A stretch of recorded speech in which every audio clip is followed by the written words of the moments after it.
اللهم بارك على محمد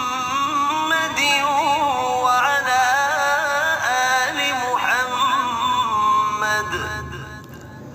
كما باركت على إبراهيم وعلى آل إبراهيم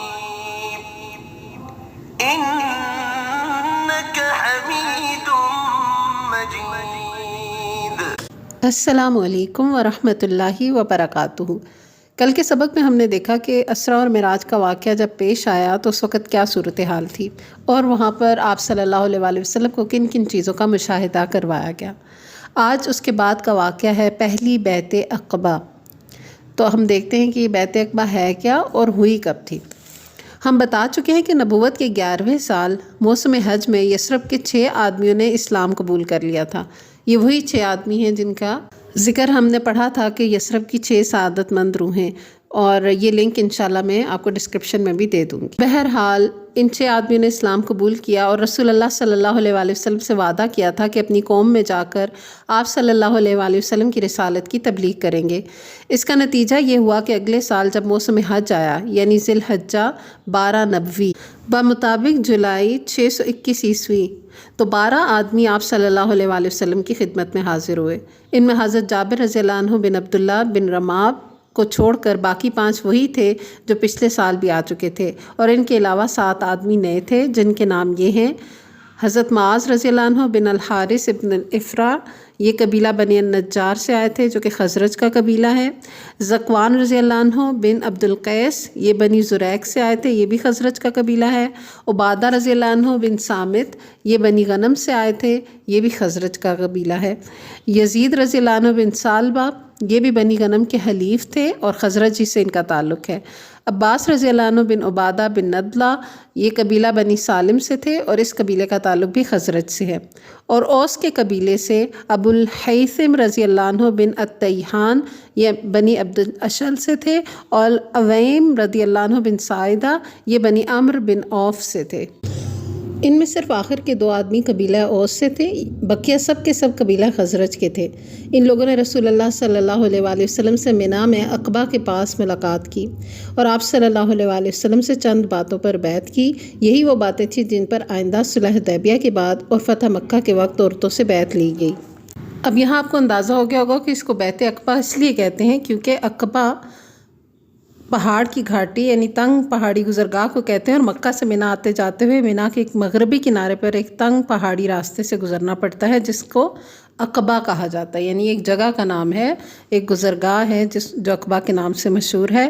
ذی الحجہ کی 10ویں تاریخ کو جس ایک جمرہ کو کنکری ماری جاتی ہے وہ اسی گزرگاہ کے سرے پر واقع ہے، اسی لیے اس کو بھی جمرہ عقبہ کہتے ہیں، جبکہ اس کا دوسرا نام جمرہ کبریٰ بھی ہے۔ باقی 2 جمرے اس سے مشرق میں تھوڑے فاصلے پر واقع ہیں۔ چونکہ منا کا پورا میدان جہاں حجاج قیام کرتے ہیں ان تینوں جمرات کے مشرق میں ہے، اس سے ساری چہل پہل ادھر ہی رہتی تھی، اور کنکریاں مارنے کے بعد اس طرف لوگوں کی آمد و رفت کا سلسلہ ختم ہو جاتا تھا۔ اسی لیے نبی صلی اللہ علیہ وآلہ وسلم نے بیعت لینے کے لیے اسی گھاٹی کو منتخب کیا، اور اسی مناسبت سے اس کو بیعت عقبہ کہتے ہیں۔ اب پہاڑ کاٹ کر یہاں کشادہ سڑکیں نکال لی گئی ہیں۔ بہرحال عقبہ کی اس بیعت کی تفصیل صحیح بخاری میں حضرت عبادہ بن صامت رضی اللہ عنہ سے مروی ہے۔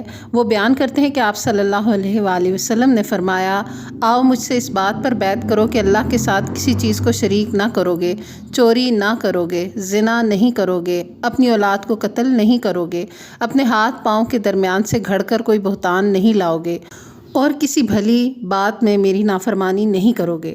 جو شخص یہ ساری باتیں پوری کرے گا اس کا اجر اللہ پر ہے، اور جو شخص ان میں سے کسی چیز کا ارتکاب کرے گا پھر اسے دنیا ہی میں اس کی سزا دے دی جائے گی تو یہ اس کے لیے کفارہ ہوگی، اور جو ان میں سے کسی چیز کا ارتکاب کر بیٹھے گا پھر اللہ اس پر پردہ ڈال دے گا تو اس کا معاملہ اللہ کے حوالے ہے، چاہے گا تو سزا دے گا اور چاہے گا تو معاف کر دے گا۔ حضرت عبادہ رضی اللہ عنہ فرماتے ہیں کہ ہم نے اس پر آپ صلی اللہ علیہ وآلہ وسلم کی بیعت کر لی۔ بیعت پوری ہو گئی اور حج ختم ہو گیا تو نبی صلی اللہ علیہ وآلہ وسلم نے ان لوگوں کے ہمراہ یثرب میں اپنا پہلا سفیر بھیجا۔ یہاں میں آپ کو بتاتی چلوں کہ یثرب سے مراد مدینہ ہے، تو یہاں پر یثرب بار بار اس لیے لکھا ہوا ہے کیونکہ ابھی جو واقعات چل رہے ہیں اس دور میں اس علاقے کا نام یثرب ہی تھا، بعد میں اس کا نام چینج کر کے مدینہ رکھا گیا۔ بہرحال آپ صلی اللہ علیہ وآلہ وسلم نے ان لوگوں کے ہمراہ یثرب میں اپنا پہلا سفیر بھیجا تاکہ وہ مسلمانوں کو اسلامی احکام کی تعلیم دے اور انہیں دین کے در و بست سکھائے، اور جو لوگ اب تک شرک پر چلے آ رہے ہیں ان میں اسلام کی اشاعت کرے۔ نبی صلی اللہ علیہ وآلہ وسلم نے اس سفارت کے لیے سابقین الاولین میں سے ایک نوجوان کا انتخاب فرمایا جن کا نام گرامی مصعب بن عمیر ابدری رضی اللہ عنہ ہے۔ تو یہ بہت مشہور صحابی ہیں، اسلام کے پہلے سفیر ہیں جو مدینہ بھیجے گئے تھے، اور ان کے بارے میں، ان کی شخصیت کے بارے میں مزید تفصیلات ہم پہلے پڑھ چکے ہیں۔ اس ویڈیو کا لنک میں آپ کے لیے ڈسکرپشن میں شیئر کر دوں گی انشاءاللہ۔ بہرحال حضرت مصعب بن عمیر رضی اللہ عنہ مدینے پہنچے تو حضرت اسد بن زرارہ رضی اللہ عنہ کے گھر نزول فرما ہوئے۔ پھر دونوں نے مل کر اہل یثرب میں جوش و خروش سے اسلام کی تبلیغ شروع کر دی۔ حضرت مصعب رضی اللہ عنہ مقری کے خطاب سے مشہور ہوئے۔ مقری کے معنی ہے پڑھانے والا۔ اس وقت معلم اور استاذ کو مقری کہا جاتا تھا۔ تبلیغ کے اس سلسلے میں ان کی کامیابی کا ایک نہایت شاندار واقعہ یہ ہے کہ ایک روز حضرت اسد بن زرارہ رضی اللہ عنہ انہیں ہمراہ لے کر بنی عبد الاشل اور بنی ظفر کے محلے میں تشریف لے گئے، اور وہاں بنی ظفر کے ایک باغ کے اندر مرخ نامی ایک کنویں پر بیٹھ گئے۔ ان کے پاس چند مسلمان بھی جمع ہو گئے۔ اس وقت تک بنی عبد الاشل کے دونوں سردار یعنی حضرت سعد رضی اللہ عنہ بن معاذ اور حضرت اسید رضی اللہ عنہ بن حدیر مسلمان نہیں ہوئے تھے بلکہ شرک ہی پر تھے۔ انہیں جب خبر ہوئی تو حضرت سعد نے حضرت اسید سے کہا کہ ذرا جاؤ اور ان دونوں کو جو ہمارے کمزوروں کو بیوقوف بنانے آئے ہیں ڈانٹ دو اور ہمارے محلے میں آنے سے روک دو۔ چونکہ اسد بن زرارہ میری خالہ کا لڑکا ہے اس لیے تمہیں بھیج رہا ہوں، ورنہ یہ کام میں خود انجام دے دیتا۔ اسید نے اپنا حربہ اٹھایا اور ان دونوں کے پاس پہنچے۔ حضرت اسد نے انہیں آتا دیکھ کر حضرت مصعب سے کہا، یہ اپنی قوم کا سردار تمہارے پاس آ رہا ہے، اس کے بارے میں اللہ سے سچائی اختیار کرنا۔ حضرت مصعب رضی اللہ عنہ نے کہا، اگر یہ بیٹھا تو اس سے بات کروں گا۔ اسید پہنچے تو ان کے پاس کھڑے ہو کر سخت سست کہنے لگے، بولے تم دونوں ہمارے یہاں کیوں آئے ہو؟ ہمارے کمزوروں کو بیوقوف بناتے ہو؟ یاد رکھو اگر تمہیں اپنی جان کی ضرورت ہے تو ہم سے الگ ہی رہو۔ حضرت مصعب رضی اللہ عنہ نے کہا، کیوں نہ آپ بیٹھیں اور کچھ سنیں، اگر کوئی بات پسند آ جائے تو قبول کر لیں، پسند نہ آئے تو چھوڑ دیں۔ حضرت اسید نے کہا، بات تو منصفانہ کہہ رہے ہو۔ اس کے بعد اپنا حربہ گاڑ کر بیٹھ گئے۔ اب حضرت مصعب رضی اللہ عنہ نے اسلام کی بات شروع کی اور قرآن مجید کی تلاوت فرمائی۔ ان کا بیان ہے کہ بخدا ہم نے حضرت اسید کے بولنے سے پہلے ہی ان کے چہرے کی چمک دمک سے ان کے اسلام کا پتہ لگا لیا۔ اس کے بعد انہوں نے زبان کھولی تو فرمایا، یہ تو بڑا ہی عمدہ اور بہت ہی خوب تر ہے، تم لوگ کسی کو اس دین میں داخل کرنا چاہتے ہو تو کیا کرتے ہو؟ انہوں نے کہا، آپ غسل کر لیں، کپڑے پاک کر لیں، پھر حق کی شہادت دیں، پھر 2 رکعت نماز پڑھیں۔ انہوں نے اٹھ کر غسل کیا یا کپڑے پاک کیے، کلمہ شہادت ادا کیا اور 2 رکعت نماز پڑھی۔ پھر بولے، میرے پیچھے ایک اور شخص ہے، اگر وہ تمہارا پیروکار بن جائے تو اس کی قوم کا کوئی آدمی پیچھے نہیں رہے گا، اور میں اس کو ابھی تمہارے پاس بھیج رہا ہوں۔ اور ان کا اشارہ حضرت سعد بن معاذ کی طرف تھا۔ اس کے بعد حضرت اسید نے اپنا حربہ اٹھایا اور پلٹ کر حضرت سعد کے پاس پہنچے۔ وہ اپنی قوم کے ساتھ محفل میں تشریف فرما تھے۔ حضرت اسید کو دیکھ کر بولے، میں بخدا کہہ رہا ہوں کہ یہ شخص تمہارے پاس جو چہرہ لے کر آ رہا ہے یہ وہ چہرہ نہیں ہے جسے لے کر گیا تھا۔ سبحان اللہ، دیکھیں چہرے سے پتہ چل جاتا ہے اسلام کی روشنی۔ پھر جب حضرت اسید محفل کے پاس آن کھڑے ہوئے تو حضرت سعد رضی اللہ عنہ نے ان سے دریافت کیا کہ تم نے کیا کیا؟ انہوں نے کہا، میں نے ان دونوں سے بات کی تو واللہ مجھے کوئی حرج تو نظر نہیں آیا، ویسے میں نے انہیں منع کر دیا ہے اور انہوں نے کہا ہے ہم وہی کریں گے جو آپ چاہیں گے، اور مجھے معلوم ہوا ہے کہ بنی حارثہ کے لوگ اسد بن زرارہ کو قتل کرنے گئے ہیں، اور اس کی وجہ یہ ہے کہ وہ جانتے ہیں کہ اسد آپ کی خالہ کا لڑکا ہے، لہٰذا وہ چاہتے ہیں کہ آپ کا عہد توڑ دیں۔ یہ سن کر سعد غصے سے بھڑک اٹھے اور اپنا نیزہ لے کر سیدھے ان کے پاس پہنچے۔ دیکھا تو دونوں اطمینان سے بیٹھے ہیں، سمجھ گئے کہ اسید کا منشا یہ تھا کہ آپ بھی ان کی باتیں سنیں، لیکن یہ ان کے پاس پہنچے تو کھڑے ہو کر سخت سست کہنے لگے، یعنی ان کو ڈانٹ ڈپٹ کرنے لگے۔ پھر حضرت اسد رضی اللہ عنہ بن زرارہ کو مخاطب کر کے بولے، خدا کی قسم اے ابو امامہ، اگر میرے اور تیرے درمیان قرابت کا معاملہ نہ ہوتا تو تم مجھ سے اس کی امید نہ رکھ سکتے تھے۔ ہمارے محلے میں آ کر ایسی حرکتیں کرتے ہو جو ہمیں گوارا نہیں۔